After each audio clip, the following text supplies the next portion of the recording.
시편 51편의 내용, 스토리는 사무엘하 11장에 그 배경이 기록되어져 있는데요. 이 사건은 다윗이 왕으로 즉위하고, 그러니까 헤브론에서 유다의 왕으로 30세의 다윗이 즉위하여서 7년 동안 남유다와 북이스라엘이 전쟁이 치루어집니다. 그 전쟁을 마무리하고 이스라엘의 남북 통합 왕조의 왕으로 등극한 것이 37세이고요. 그 이후에 이제 블레셋을, 이제 이스라엘의 숙적이었지 않습니까? 블레셋을 물리치고 이제 모압을 물리쳤습니다. 지금 남은 적은 이제 암몬이라는 나라가 남아 있고, 암몬 위에 아람이라는 나라가 남아 있는데, 이 두 나라가 이제 협력하면서 이제 먼저 가만히 있으면은 다윗이 우리나라도 쳐들어올 것 같으니 우리가 먼저 쳐들어가자 하고, 암몬이 주력이 되어져서 협력하면서 부족 국가였던 아람의 여러 부족 왕들과 함께 이제 이스라엘을 쳐들어왔고, 그 전쟁 상황 가운데 벌어지는 이 왕궁에서의 이야기가 오늘 말씀의 시편 51편의 내용이 될 수가 있습니다.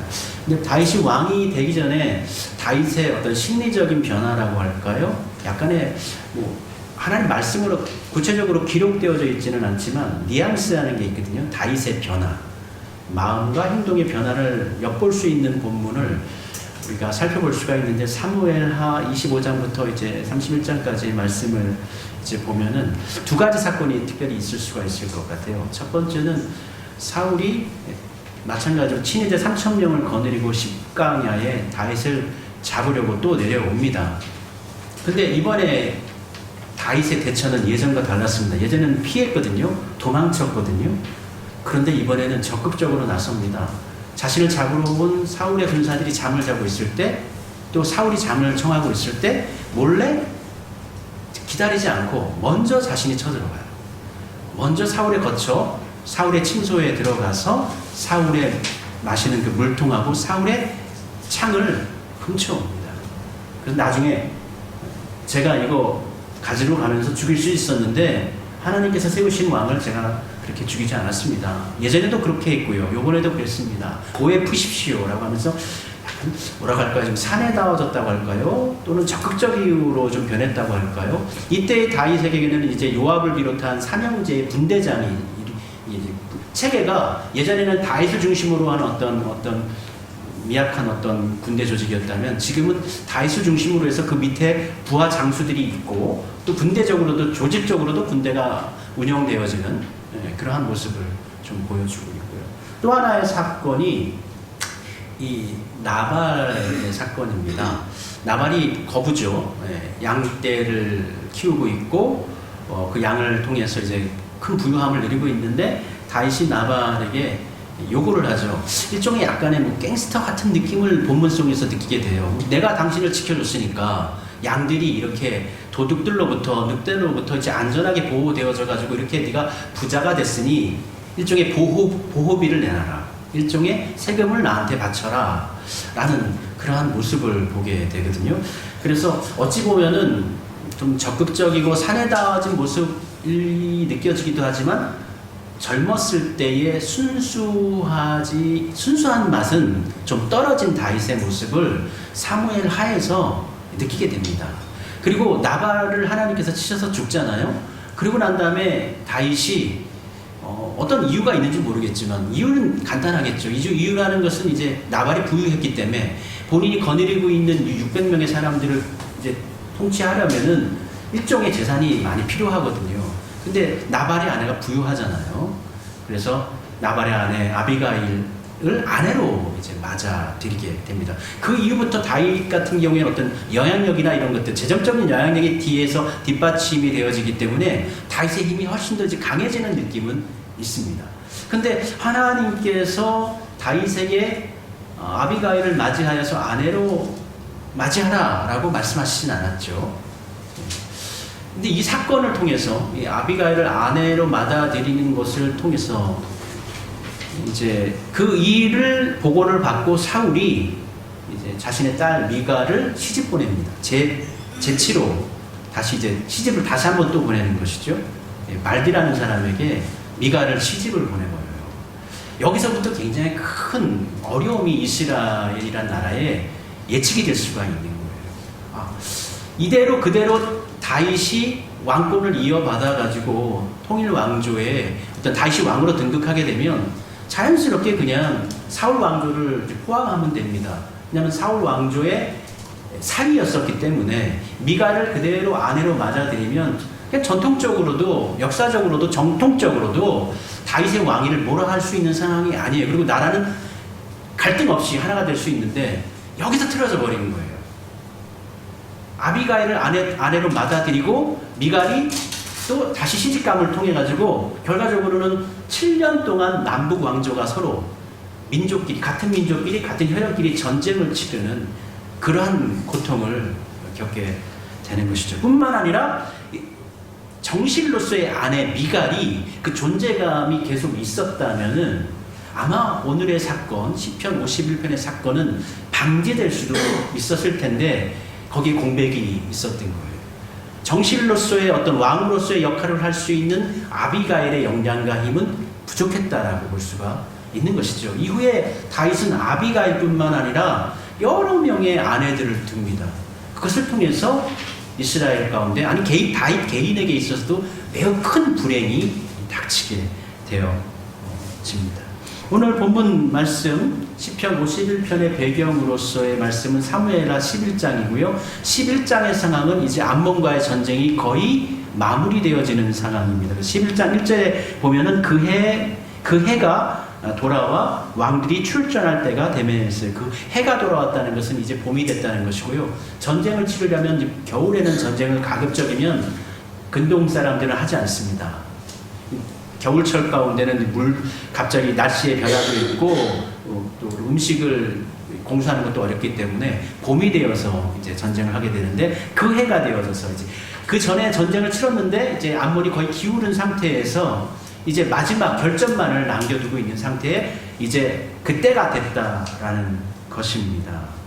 그 전쟁의 상황 가운데 이제 다윗이 자신의 부하들과 또 군사들을 이제 전쟁터에 보냈죠.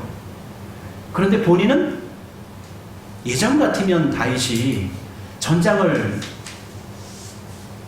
누겼을 텐데 이제 이때쯤 되니까 다윗이 왕궁에 있게 됐습니다. 남아있어요.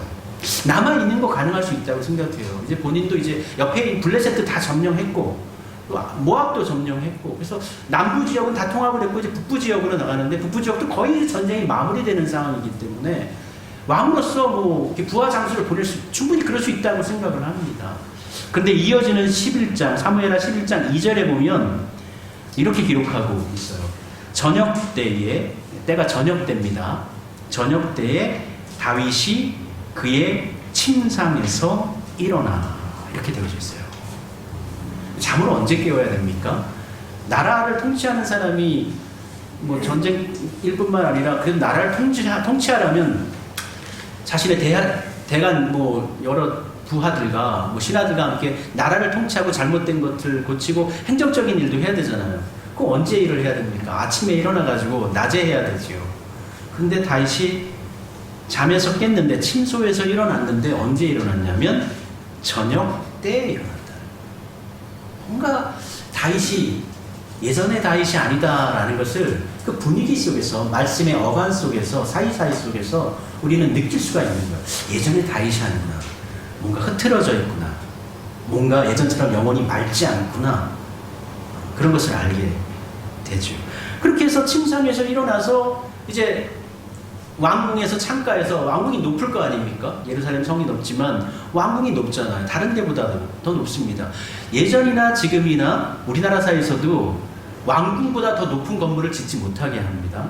특별히 이스라엘 사회에서도 그렇고 근동 사회도 그렇고 중세 사회에 이르기까지 왕궁보다 중세 사회에서는 나중에 어떻게 바뀌었냐면 교회보다 높게 건물을 짓지 못합니다.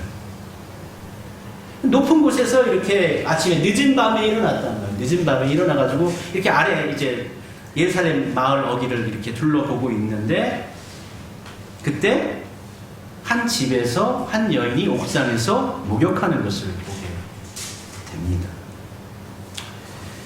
그 사람들은 간혹 이때 왜 이 밧세바가 목욕을 하고 있을까? 이 밧세바가 또 이방 여인이기 때문에 아무래도 의도를 가지고 다윗이 보이는 곳에서 다윗을 유혹하려고 그렇게 한 것은 아닐까라고 유추하는, 그렇게 해석하는 분들도 있기는 하지만, 근데 우리 항상 성경을 봐야 되잖아요. 성경의 내용을 보면은 밧세바가 다윗을 유혹했다라고 기록하지 않아요. 누가 봤습니까?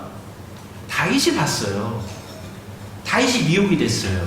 그리고 자신의 신하를 불러가지고 저 여인이 누구인지를 알아보라고 한 게 누구예요? 다윗이에요. 알아보게 오게 하고 데리고 온 게 또 누굽니까? 다윗이 데리고 온 거예요. 죄를 지은 게 누구예요? 다윗이 지은 거예요. 죄를 그걸 감추기 위해서 또 다른 죄악을 만든 것이 누굽니까? 다윗이라는 거예요. 그러니까 성경에는 누가 잘못한 겁니까? 100%? 이 책임의 거의 대부분의 100%는 누구에게 있는 거예요? 다윗에게 있는 거예요. 성경에서는 사무엘하 11장 4절에 보면 그의 부정을 깨끗하게 하였더라, 목욕하였다는 거예요. 그러니까 부정을 깨끗하게 했다는 것은 월경이 끝났다는 거예요. 그래서 성경에서는 그런 주기가 끝나고 나면은 몸을 깨끗하게 하라 하였고, 당시의 사회에서 옥상은 평평하기 때문에 거기서 목욕도 했지만 보통 빨래를 많이 했고요. 빨래를 널기도 했고요. 거기서 빨래하다가 힘들잖아. 그러면 좀 쉬기도 하고 그런 공간이었단 말이에요. 그래서 밧세바가 지금 여기서 빨래하다가 뭐 물 튀기고 하면 같이 이것도 빨고 저것도 빨고 목욕도 할 수 있잖아요. 그런 경우란 말이에요.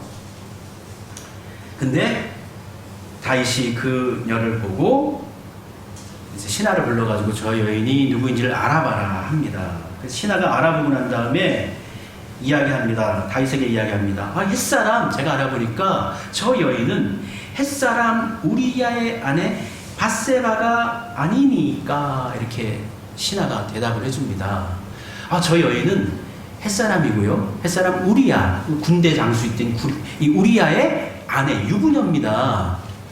이렇게 아니니까 라고 물은 거는 신하가 조심스럽게 당신 마음속에 어떤 마음이 있는지는 알겠는데 당신이 생각하는 그거를 하면은 안 된다라는 거를, 이게 반어적으로, 그러니까 신하가 할 수 있는 표현이 절대 안 됩니다. 그렇게 하시면 안 됩니다. 이렇게 얘기할 수가 없잖아요. 그러니까 당신이 하고 있는 그 생각을 멈추십시오.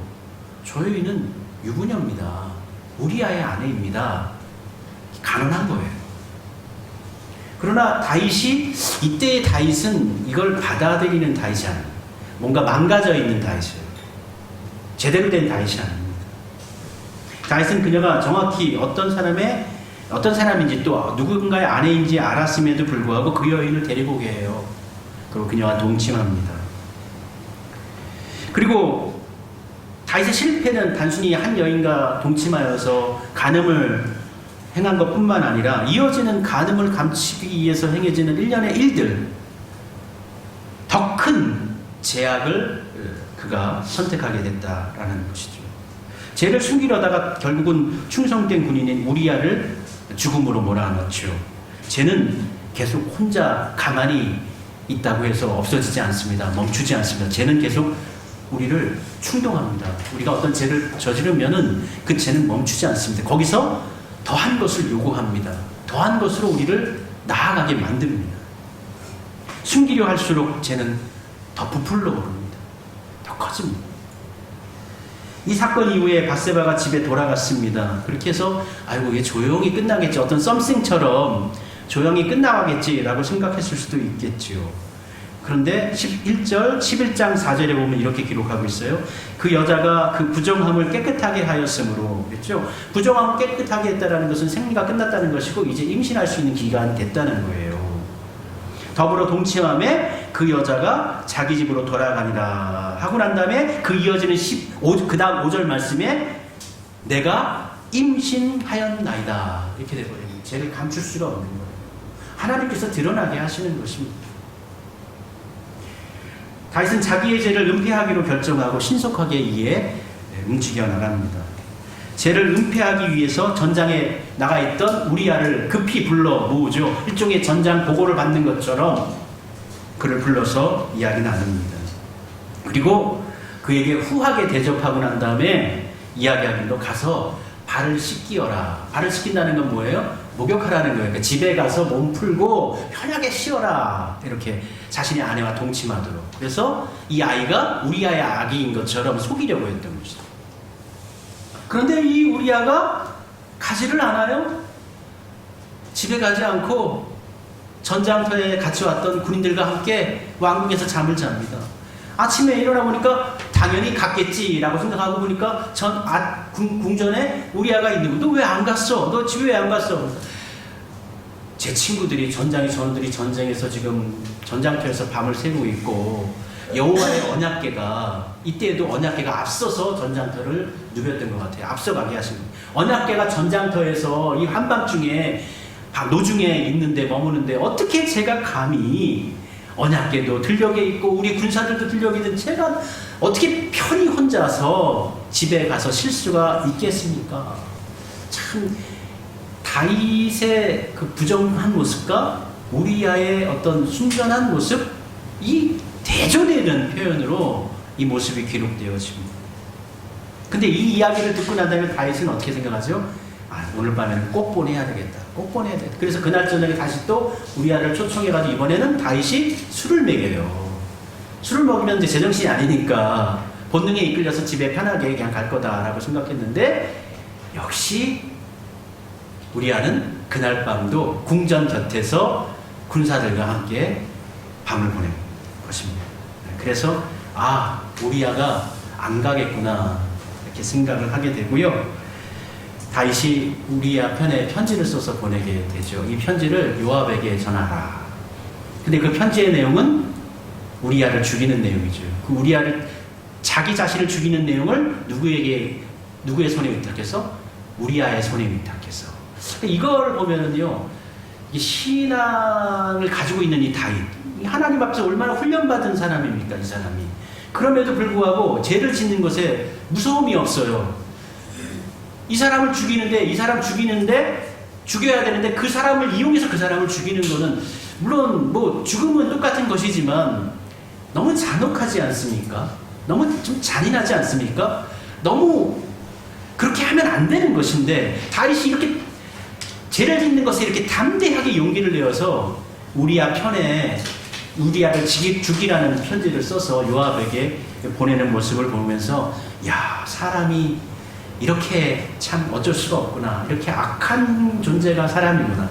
사람은 어쩔 수가 없는, 사람 스스로는 어떻게 선하게 될 수가 없고 사람 스스로는 어찌해 볼 수가 없는 그러한 존재라는 것을 내용 가운데 확인하게 됩니다.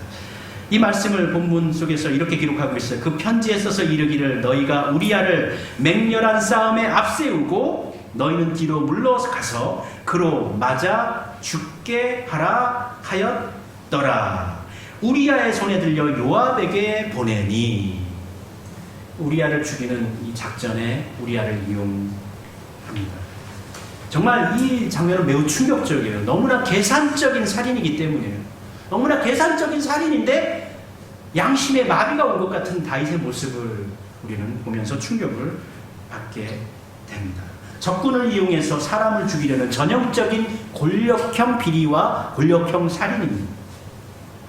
요압은 다윗의 명령을 집행해서 우리아를 위해 위기에 빠뜨려버리죠. 우리아뿐만 아니라 우리아 곁에 있던 우리아와 함께 싸웠던 다른 군사들도 화살에 맞아가지고 우리아도 죽고 죄 없는 이스라엘 군사 또 몇이 같이 죽임을 당하게 됩니다. 그래서 요압은 이 상황을 이제 다윗에게 이제 보고를 하게 되죠. 이 보고를 받고 난 다음에 다윗은 담담하게 이렇게 이야기합니다. 이 일로 걱정하지 말아라. 칼은 이 사람이나 저 사람이나 다 삼키느니라. 담담하게 자신이 계약해놓고 자신이 의도해놓고 자신이 죽게 해놓고 나는 모르는 것처럼 칼은 뾰족해가지고 찔리면 다 죽는 거야. 이 사람도 아무리 뛰어난 사람이라도 총알 맞으면 다 죽는 거지. 괜찮아.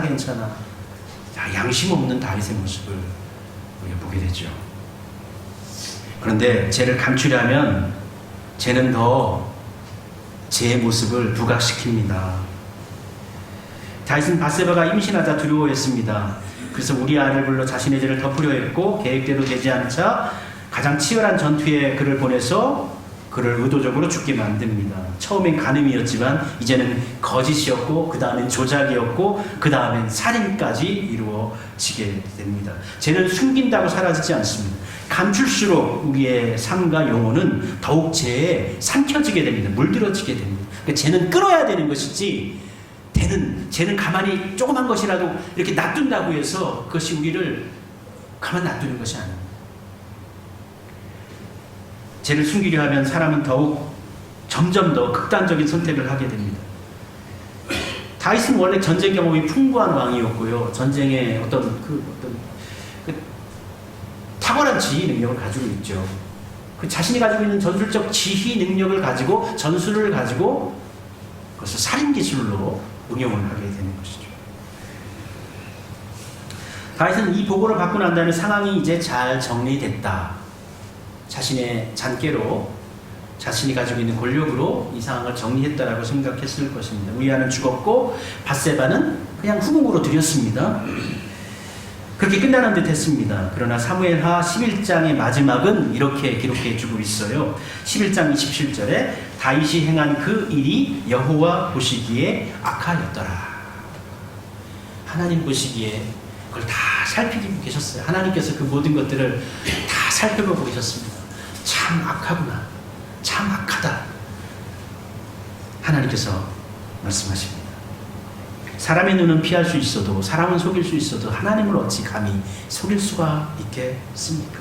우리는 문제만 덮으면 괜찮다고 생각하거나 들키지만 않으면 이번에만 잘 넘어가면 괜찮다라고 생각합니다. 그러나 하나님은 우리의 행동뿐만 아니라 우리의 생각도 살피시고 우리의 마음도 살피시는 분이십니다. 다윗은 우리아가 죽었으니 이제 모든 걱정은 끝이다. 그렇게 생각했을 것입니다. 그렇게 밧세바를 아내로 맞이하고 이제 아기를 낳죠. 근데 그렇게 잊혀질 즈음에서 나단이 찾아옵니다. 선지자 나단이 찾아옵니다. 나단은 비유를 통해 가지고 암양 한 마리를 가지고 있는 농부와 많은 양을 거느리고 있는 부자 목자의 얘기를 하는데, 이 부자 목자가 암양 한 마리 키우는 그 목자의 암양을 뺏어버렸다 이야기하죠. 다윗이 그 이야기를 듣고 난 다음에 본인이 듣기에도 화가 나는 거예요. 많이 가진 놈이 어떻게 한 마리밖에 없는 그 양을 빼서 참 나쁜 놈이로구나 하면서 이어지는 말 가운데 다윗이 이렇게 재판을 합니다. 이 일을 행한 그 사람은 마땅히 죽을 자라. 사무엘하 12장 5절에서 자기 스스로 그걸 얘기해요. 이 일을 행한 그 사람은 마땅히 죽을 자라. 그런데 이 일을 누가 했어요? 다윗이 했잖아요. 이 재판의 결과를 다윗이 고백하고 난 다음에 나단이 이야기하죠. 그 사람이 바로 당신입니다. 그 사람이 바로 당신입니다. 이 죄의 결과가요, 얼마나 놀랍고 두렵게 하는 것인지, 물론 다윗이 그만큼 하나님께서 관심을 가지시고 훈련을 시키셨기 때문에 더 엄하게 채찍질 하신 것일 수도 있겠지만, 다윗이 그 사람은 죽어야 한다라고 편결하면서 율법에 의하면 양을 훔치면은 4배를 보상하게 되어 있어요. 양이나 염소는 4배, 소는 5배를 보상하게 되어져 있습니다. 그래서 다윗이 양이니까 그 사람은 율법에 의해서 4배를 배상해야 할 거야 라고 이야기하거든요. 지금 한 사람이 죽었잖아요. 우리아가 죽었잖아요. 4배는 뭐예요? 4명이 죽어야 한다는 거예요. 근데 놀랍게도 이후에 다윗의 아들 4명이 죽어요. 첫 번째는 밧세바를 통해서 낳은 이 아이 시름시름 앓다가 죽습니다. 그리고 또 다윗의 장남 암논 동생에 의해서, 압살롬에 의해서 죽임을 당하죠. 압살롬도 반역해가지고 죽임을 당하죠. 그 뒤에 솔로몬에 의해서 형제였던 아도니아가 또 죽임을 당합니다. 4명이 죽어요. 무섭습니다. 무섭습니다.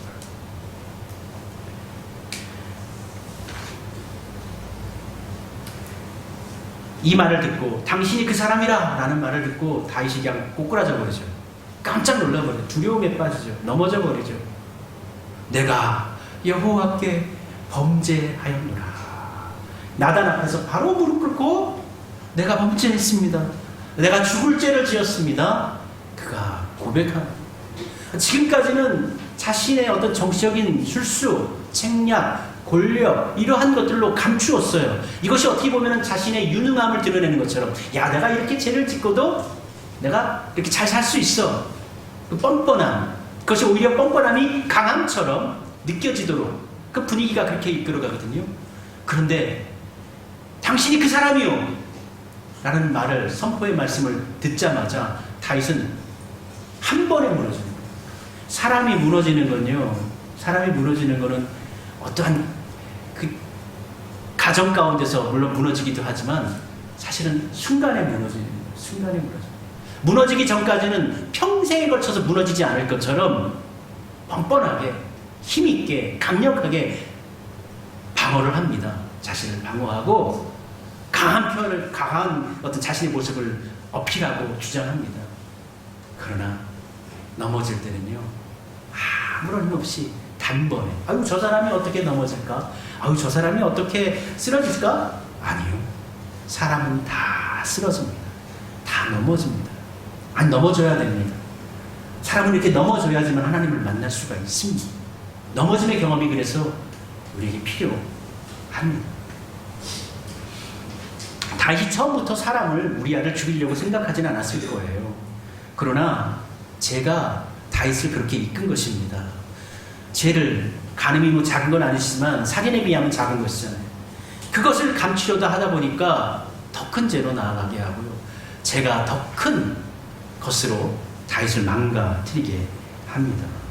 다윗이 직접 또 칼을 들지도 않았어요. 직접적인 살인을 하지도 않았어요. 편지 한 장으로 살인을 했단 말이에요. 심지어 그 편지를 죽임을 당한 우리아에게 가지고 가게 했어요. 이 모습은 제가 얼마나 사람의 또 성도의 신앙 양심을 망가뜨리고 무뎌지게 하는가를 확인해 주는 말씀입니다. 죄를 처음 지으면 두렵지요. 그런데 제가 만성이 되면 두려움이 없습니다. 제가 일상이 되면 그냥 하루하루의 삶입니다. 마비가 되어지는 것이죠. 제가 반복하고 또 죄를 숨기기 시작하면 양심이 점점 둔감해집니다. 그래서 사람은 원래도 상상도 못했던, 원래면은 상상도 못할 일을 죄에 민감해지지 못하면 나도 모르게 그 죄의 한통 속이 되어져서 그 죄에 빠져서 그 일을 그 누구도 아닌 내가 하게 되는 것입니다. 참으로 두려운 일입니다. 죄를 감추기 위해서 더 큰 죄로 빠져나가는 것은, 더 큰 죄에 밀려 들어가는 것은, 죄의 파도 속에 같이 휩쓸리는 것은 인간의 본성이에요. 인간의 본성입니다. 셰익스피어의 대표적인 그 비극 중에 맥베스라는, 여러분 내용은 대충 여러분들 아시죠? 페이지 수가 많이 희극이기 때문에 150페이지밖에 안 되는. 그런데 제가 뭐 많이 읽었다고 하지만 그래도 웬만한 분들보다는 책을 좀 많이 읽었는데 셰익스피어의 그 글은 정말 너무나 미학적이에요. 정말 아름다워요. 이렇게 이걸 어떻게 이렇게 표현할 수 있을까? 굉장히 예술적. 모든 한 줄 한 줄이 정말 이 사람은 글을 표현하는 데 있어서 글을 만들어내는 천재다라는 생각이 드는데, 맥베스의 내용을 보면 맥베스가 왕족이에요. 왕이 될 수는 있긴 하죠. 근데 먼 왕족이에요. 그의 친구와 함께 전장터에 가서 전쟁을 승리하고 돌아오는 가운데 마녀를 만나요. 마녀 셋이 나와가지고 예언을 합니다. 두 가지 예언을 하는데, 맥베스, 당신은 이 나라의 왕이 될 것입니다. 그리고 당신의 곁에 있는 이 친구는 이 친구의 아들이 또 왕이 될 것입니다. 그 예언을 했다는 말이에요. 이 예언이 애매모호해요. 본인이 왕이 된단 말이에요. 내가 왕이 되려면 지금의 왕을 죽이든지 없애든지 해야 되는 것이고, 그리고 그 두 번째 예언이 이루어지려면 이 친구의 아들은 맥베스 자신을 죽여야 되는 거죠. 처음에는 얘는 무슨 마녀들이 이상한 소리를 하네 라고 했지만 이후에 그 예언이 이루어집니다.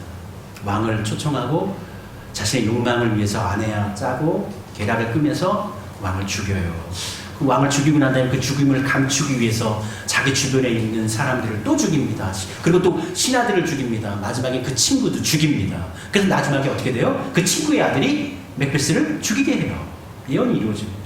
죄는요 하나의 죄로 끝나지 않습니다. 쟤는 파도를 탑니다. 물결칩니다. 우리 파도 타기라는 거 있잖아요. 응원할 때 파도 타기 쭉 가면 쭉 이렇게 위로 올라갔다 내려갔다 이렇게 하는 거 있잖아요.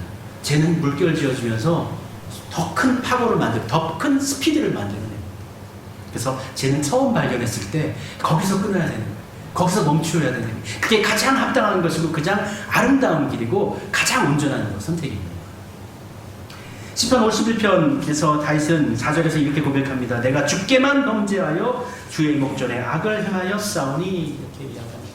주께만 했습니다. 그래서 표현을 우리가 오해할 수가 있습니다. 아이고 다윗이 사람들에게 죄를 졌잖아요. 우선 우리아를 죽였고요. 우리아에게 죄를 범했고 또 우리아를 죽음에 만들게 했던 그 요압도 죄의 도구로 이용한 것이고 함께 죽은 다른 병사들에게도 죄를 지은 것이고 또 바세바에게도 죄를 범한 것 아닙니까? 근데 왜 주께만이라고 했을까요? 여기서 말하는 주께만이라는 것은 강조법입니다. 성경에서의 문맥에서의 흐름은 내가 하나님께만 간구합니다. 주님만이 나의 힘이십니다 할 때 이 고백을 할 때 주님만이 나의 힘이기 때문에 내 가족들을 무시하겠습니다. 내 주변에 있는 사람들을 무시하겠습니다 라는 게 아니에요. 하나님에 대한 절대적인 어떤 그 죄에 대한 것을 하나님께 고백할 때 강조해서 내가 정말 죄를 많이 졌습니다. 하나님께 정말 죽을 죄를 지었습니다 라는 표현이 바로 주께만이 되는 거예요. 그래서 그거 오해하시면 안 됩니다. 하나님께 죄를 지었다는 강력한 고백, 내가 죄를 지었습니다. 하나님, 내가 정말 하나님 보시기에 악했습니다. 하나님께서 악하셨다고 했잖아요. 내가 정말 나쁜 놈이었습니다 라고 고백하는 것입니다. 그리고 5절에 보면은 내가 제약 중에 출생하였으며 내가 어머니가 제중에서 나를 잉태하였나이다. 그래서 제가 제약 중에서 태어날 때부터 나는 어떤 존재다? 태어날 때부터 죄를 가지고 태어나고 난 다음에 어떤 죄를 지어서 죄를 가진 사람이 아니라 태어날 때부터 그 전부터 우리는 죄가 있는 존재로 태어나고요. 그 존재로서 어머니가 제중에서 어머니가 어떤 죄를 지어가지고 나를 태어나겠다 하는 것이 아니라 내가 태어날 때부터 나는 죄인이다라는, 어쩔 수 없는 죄인이라는, 하나님이 아니면, 하나님의 신적 도움이 아니면 살 수가 없는 존재라는 고백인 거예요. 그러면서 10절에서 내 속에 정직한 영을 새롭게 하소서, 그리고 또 7절에서 우슬초로 나를 정결하게 하소서. 우슬초는 정결예식 때 쓰이는, 제사예식 가운데 정결예식 때 쓰이는 일종의 허브입니다. 히브리어로는 에저브라고 합니다. 이 우슬초는 길다랗고요, 그 끝에가 잎사귀가 아주 많고 넓어서 무언가 물이라든지 어떤 피라든지 기름이라든지 이걸 묻혀가지고 이렇게 탁탁탁 털기가 매우 좋은 그런 허브입니다. 레이기에서 보면 나병 환자, 피부병 환자가 치유받고 난 다음에 어떻게 해요? 우슬초로 머리로부터 몸까지, 그가 입은 옷까지 전부 다 우슬초로 정결하게, 그러면 깨끗해진 거. 그러면 이제 물론 피부병이 나았다 할지라도 제사장에 가서 확인받고 우슬초로 정결하게 하고 제사 지내야지만 영적으로 종교적으로 진짜 완치되었다라고 인정이 되는 거예요. 또 민수기에서 보면 부정을 씻는 의미가 이 우슬초에 있습니다. 그리고 출애굽기 12장은 6월절이죠. 이스라엘 백성이 애굽에서 출애굽하는 날이에요. 그때 어린 양을 잡아가지고 그 피를 어떻게 해요? 문지방에 뿌리잖아요. 무엇으로 뿌립니까? 우슬초에 그 피를 묻혀가지고, 천이나 걸레로 해가지고 이렇게 묻히는 게 아니라 우슬초로 그 피를 묻혀서, 어린 양의 피를 묻혀서 그 문에 뿌린 것입니다.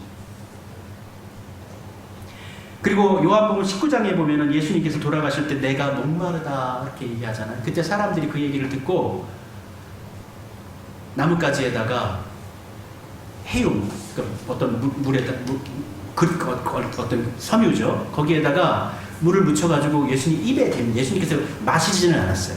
예수님께서 내가 하나님의 나라가 이럴 때까지 내가 포도주를 마시지 않는다 이렇게 했거든요.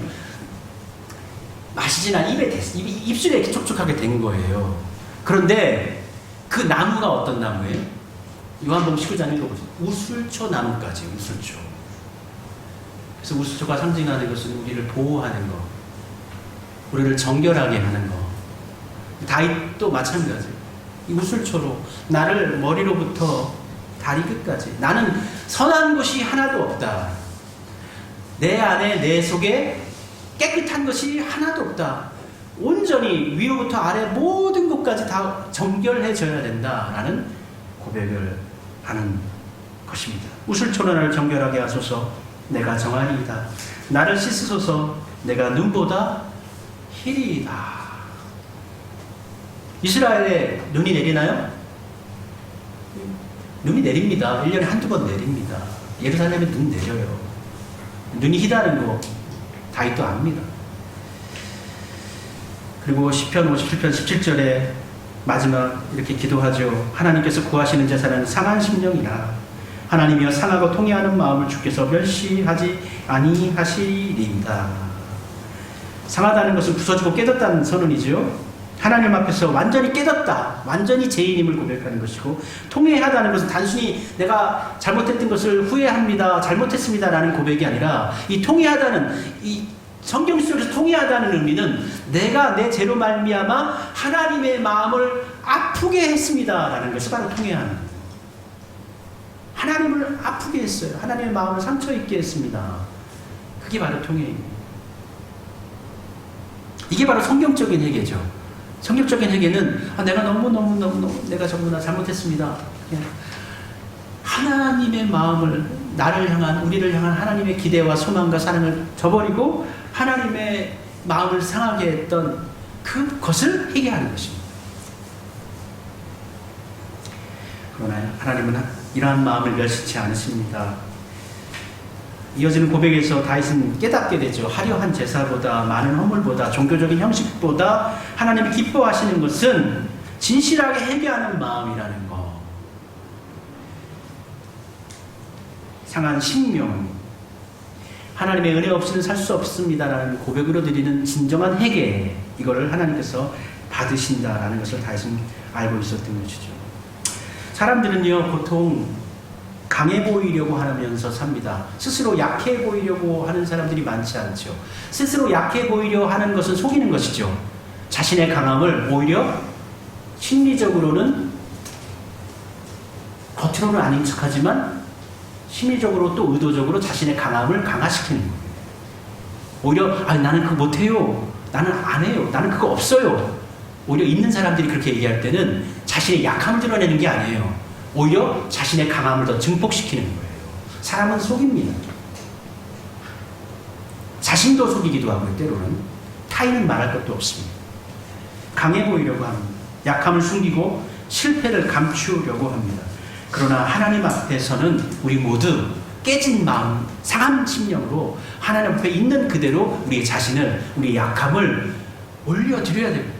하나님 앞에서도 나 강해요, 나 아직 깨지지 않았어요, 나 살만합니다 라고 해서는 안 되는 것입니다. 하나님 앞에서는 여러분의 연약함을 드러내셔도 됩니다. 여러분의 그 약함을 있는 그대로 보여주셔도 돼요. 거기서마저 강한 척 하려고 하지 마세요. 하나님 앞에서마저도 괜찮은 듯 그렇게 살지 마십시오. 오직 우리를 살리시는 것은 하나님의 은혜입니다. 하나님의 은혜 덕분에 사는 것입니다. 우리도 다윗처럼 죄를 숨기는데 더 힘쓰며 살 때가 있습니다. 잘못한 것을 집중하여서 그것을 회개하고 돌이켜보기보다 오히려 잘못을 통해서 그것을 감추려 하고 이미지를 관리하려고 합니다. 회개보다 변명에 우리 익숙하고, 하나님 앞에 무릎을 꿇기보다 문제를 어떻게 하면은 드러내지 않게 하고 덮을까 하면서 우리 살아갑니다. 그런데 그렇게 숨기고 덮고 살아가봤자 들통날 것은 다 들통나고, 알려질 것은 다 알려지고, 망가질 것은 더 크게 망가집니다. 제가 살아보니까 그렇더라고요. 그거 애써 감출 필요 없더라고요.